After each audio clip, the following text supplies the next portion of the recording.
Nas sociedades tradicionais, as xentes apenas renovaban as súas ferramentas cortantes, as súas navallas barbeiras, as tesoiras e demais artigos da coitelería,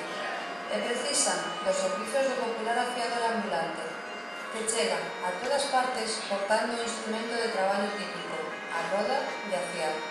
e a técnica artesá na punta dos seus hábiles dedos.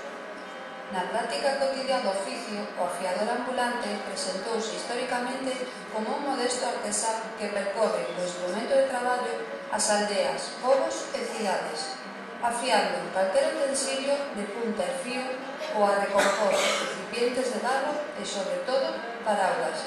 Daí o nome de afiador paragüeiro que tamén se usa.